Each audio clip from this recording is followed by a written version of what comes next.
పెద్ద పెద్ద హెడ్డింగులు పెట్టి మరి రాశారు. మరి అంటే ఎందుకంత ఆవేశం తగ్గింది? సామాన్యంగా మనం రివ్యూ చేద్దాం. అంటే పార్టీలు డెఫినెట్ గా వాళ్ళ వర్షన్స్ చెప్పినా ఇప్పటి వరకు ఆయన ఎక్కడికి వెళ్ళినా ఆవేశం పాళ్ళలో ఉంటుంది. నా వెంట్రుకు పీకలేరు, లేకపోతే మీరంతా ఏంటి, ఎవడొస్తాడో రండి, నేను సింహాన్ని, మీరంతా ఇలా గుంపులు వస్తాయి, అసలు వేరే లెవెల్ ఉంటుంది ఆయనదంతా. అట్లాంటి ఏం కనిపించలేదే? ఎందుకంత ఆవేశం పాళ్ళు కూడా తగ్గినాయి నిన్న? దాన్ని ఎట్లా చూడాలి? తత్వం బోధపడినప్పుడు అలాగా ఆవేశమే చల్లారుతుంది. నిజం ఏమిటి అనేది తెలిసినప్పుడు ఇలాగా ఇక ఆవేశపడదామన్నా కూడా లోపల ఈ అణువులు సహకరించవన్నమాట. అందుకని ఆవేశం రాలేదు. మరి జ్ఞానబోధ అయినప్పుడు గౌతముడు బుద్ధుడయ్యాడు. ఇప్పుడు తత్వం బోధపడింది కాబట్టి జగన్మోహన్ రెడ్డి మరి ఏమవుతాడో తెలియదు. చూడాలి రేపు ఎన్నికల తర్వాత ఏమవుతాడు అనేది. ఆ తత్వం బోధపడినప్పుడు ఏంటంటేనండి, ఈ ఎంత అబద్ధం చెబుదామన్నా లోపల నుంచి రాలేదు. మొత్తం దైవాధీనం, కలియుగ దైవం. ఆ కలియుగ దైవానికి మాత్రం ఈయన ఏం మర్యాద ఇచ్చాడు చెప్పండి?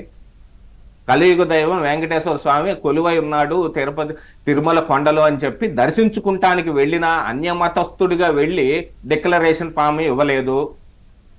గుళ్ళోకి చెప్పులు వేసుకొని వెళ్ళబోతే ప్రజలందరూ చూసి గోల గోల చేస్తే కదా ఆగింది. ఇది అంతా అప్పుడు మనం మర్చిపోయాం.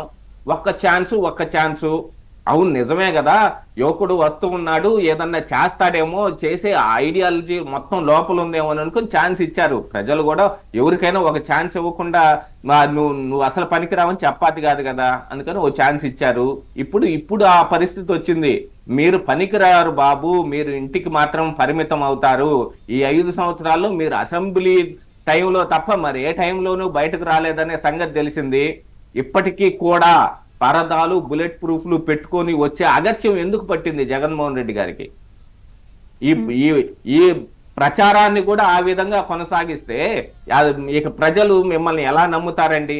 మీరు నిజంగానే ప్రజల కోసం ఉన్నారని నమ్మేది ఎలాగా?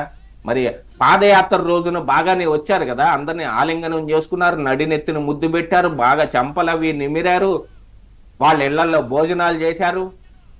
అది కూడా ఒక పెద్ద డ్రామానే. ఇక్కడ దాకా చెయ్యెళ్తుంది, ఆయన నోరు కదిలిస్తాడు తప్ప ప్లేట్లో ఉన్నది అంతనే ఉంటుంది, చేతిలో ఉన్నది అయిపోదు. అదొక పెద్ద డ్రామా. ఇలాంటి డ్రామాలన్నీ ఆడారు కదా, ప్రజల ముందుకు వచ్చి ఆడారు. ఈ రోజు ఏంటాయా అంటే బస్సుల్లో, బుల్లెట్ ప్రూఫ్ బస్సుల్లోనూ వచ్చి చుట్టూతా బ్లాక్ క్యాట్ కమాండోస్ ఉన్న స్టేజీల మీద మాట్లాడటం తప్ప మిగతా ఏం చేయలేకపోతున్నారు. అటు చంద్రబాబు నాయుడు కూడా ఉన్నారు కదా అని ప్రశ్నిస్తే చాలా మంది ఉన్నారు. నేను కొన్ని వీడియోలు చేసేటప్పుడు కింద ఇలాంటి కామెంట్లు పెడుతూ ఉంటారు. ఆయనంటే నక్సలైట్లు చంపటానికి బాంబు పెట్టి పేలిస్తే 40 అడుగులు ఎగిరి పడితే ఆయనకి ఆ సెక్యూరిటీ వచ్చింది. మీరు ఎంత ఎత్తి ఎగిరారు? మీరు చంద్రబాబు నాయుడు మీద ఎగిరారు. పోయిన ఎలక్షన్లు అప్పుడు చూడండి, సముద్రంలో ఇసిరి పారేయండి, నడు రోడ్లో ఉరిదీయండి, నీళ్ళు లేని బాయిలో తోసేయండి, ఇలాంటివన్నీ మాటలు మాట్లాడారు. నిజంగా చేస్తారేమోనని ఇంకా సెక్యూరిటీ కంటిన్యూ చేస్తున్నారేమో. కానీ ఈయనకు అలాంటిది కాదే. పైనుంచి ఎన్ఎస్జీ సెక్యూరిటీ రాకపోతే మనమే ఇక్కడ ఎస్ఎస్జీ అనే స్పెషల్ సెక్యూరిటీ పెట్టుకొని చంద్రబాబు నాయుడు కంటే ఎక్కువ గొప్పే నేను అని చెప్పుకోవటానికి అది పెట్టుకున్నాడు. లండన్ లో చదువుతున్న ఈయన 2 కూతుర్లకు కూడా మన ఆంధ్రప్రదేశ్ రాష్ట్రం ఈ ఎస్ఎస్జీ సెక్యూరిటీ ఇవ్వాలటండి. ఏమిటి మరి మాకేది అసలు లైఫ్ సెక్యూరిటీ? ఇక్కడ మీ వాలంటీర్ మా ఇళ్ల చుట్టూతో ఒక స్పై కెమెరా లాగా తిరుగుతూ ఉన్నాడు. మా ఇళ్లలో ఏం గొడవలు ఉంటాయో, ఎవరితోటి విభేదం ఉందో వాళ్ళన్ని విషయాలన్నింటినీ అటగా చేరేయటానికి. మరి మొన్న పవన్ కళ్యాణ్ కూడా చెప్పింది ఇలాంటి వాటన్నిటిని సందర్భాన్ని బేస్ చేసుకునే కదా ఒంటరి మహిళలు ఎక్కడెక్కడ ఉంటున్నారనే సమాచారం వాలంటీర్ల ద్వారానే బయటికి వెళ్ళింది.